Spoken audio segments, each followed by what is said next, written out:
Hi guys, good evening. இன்னைக்கு பார்த்தீங்கன்னா நாங்கள் சாமுண்டி பேட்டாக்கு போயிருந்தோங்க. அழகான கோயிலுங்க சொல்லணும்னா. இது வந்து மைசூரில் ரொம்ப பெரிய மலை மேலே இருக்கிற கோயிலுங்க. இது ஆக்சுவலி ரொம்ப அழகான பிளேஸுங்க. இது வந்து அந்த கோயிலுக்குள்ளே எடுத்த ஒரு சின்ன சாமி போட்டுங்க. ஆனால் ஃபோன் அலோடு இல்லைங்க. இது என்ட்ரன்ஸு. உள்ளே போனால் ஃபோட்டோ எடுத்தால் ஃபோன் பிடிச்சிப்பாங்க, அதனால் எடுக்கலை. சும்மா அப்படியே கொஞ்சம் கேப்சர் பண்ணியிருக்கேன், அவ்வளோதான். அதுக்கடுத்து இது வெளியே வரும்போது நம்ம விநாயகர், அதுக்கு நெக்ஸ்ட் வரும்போது இது ஆஞ்சநேயர்.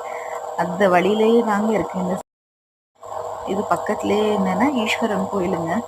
அதுக்கும் போயிட்டு சாமுண்டி கோயில் பக்கத்துலேயே இருக்குங்க. இது வந்து எங்கே இருக்குது இந்த பிளேஸ்னால் மைசூர்லங்க. வந்து எல்லாம் விசிட் பண்ணுங்கள், செம்மையாக இருக்கும். லாஸ்ட்டாக ஒரு சின்னதாக ஃபோட்டோ பிடிச்சிட்டு முடிச்சுட்டு ஃபேமிலியோட வந்துட்டோங்க. பாய் டாட்டா. எல்லோரும் சேனலை சப்ஸ்கிரைப் பண்ணுங்கள் காய்ஸ்.